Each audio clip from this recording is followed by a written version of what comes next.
Kembali lagi dengan kelompok 1 yang saat ini pada kesempatan hari ini akan membahas tugas. Pada tugas kali ini kita menjelaskan pemahaman mengenai gambar berikut ini dan memberikan contoh tempat yang pernah Anda temui. Sebelumnya, gambar di atas itu menggambarkan persentase dari limpasan permukaan atau runoff pada berbagai. Nah, rainfall dan runoff itu sendiri apa sih? Rainfall adalah hujan yang jatuh di atas tanah. Dan ini tidak semuanya diserap ke dalam air tanah ataupun menguap, melainkan ada yang mengalir di atas permukaan. Kalau runoff atau limpasan adalah air yang mengalir di atas permukaan tanah, bukannya diserap ke dalam air tanah atau menguap. Jadi runoff itu seperti genangan.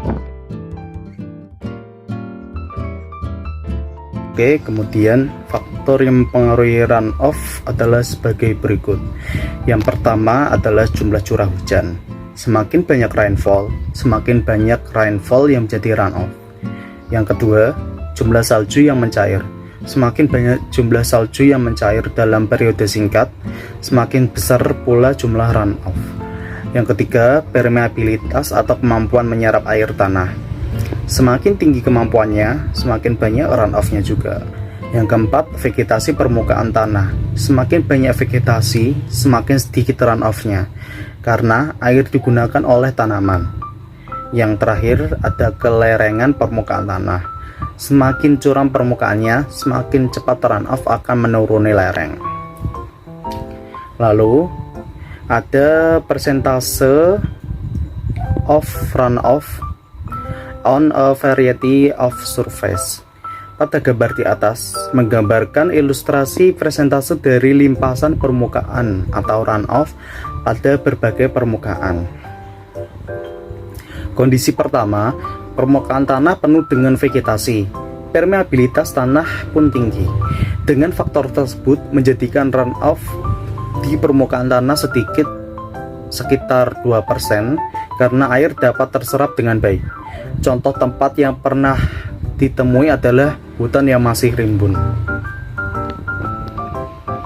Selanjutnya, kondisi kedua, permukaan tanah dengan jumlah vegetasi cukup, permeabilitas tanah cukup.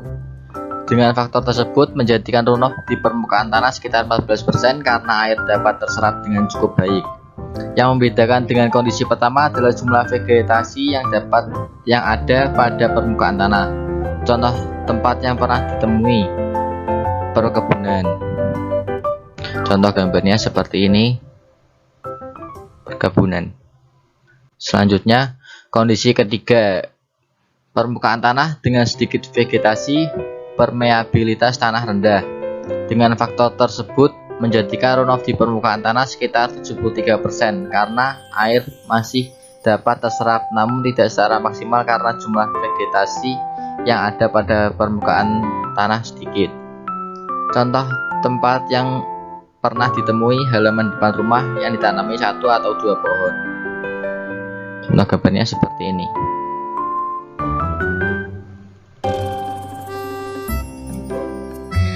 Selanjutnya, kondisi keempat, yaitu permukaan tanah tanpa vegetasi. Permeabilitas tanah sangat rendah. Dengan faktor tersebut, menjadikan runoff di permukaan tanah cukup tinggi. Sekitar 85% air tidak dapat terserap secara sempurna. Contoh tempat yang pernah ditemui, yaitu tanah kosong tanpa tumbuhan, lapangan yang kering, jalan yang masih tanah. Ini ada beberapa contoh ya. Ada jalan yang masih bebatuan, lalu ada tanah yang masih seperti lahan kosong. Selanjutnya, kondisi kelima, yaitu permukaan tanah tanpa vegetasi, tertutup beton atau bitumen, permeabilitas tanah mendekati 0, dan faktor luncur runoff juga tinggi. Dengan faktor tersebut, menjadikan runoff di permukaan tanah sangat tinggi, sekitar 98-100% air tidak dapat terserap. Contoh tempat yang pernah ditemui yaitu lapangan yang difinish menggunakan beton atau plester. Selanjutnya jalan beton. Ini juga ada beberapa contoh. Sebelahnya ini ada contoh lapangan yang baru saja dicat. Lalu sebelahnya ada gambar beton. Baik, sekian dari kelompok kami. Saya mewakili teman-teman mengucapkan terima kasih.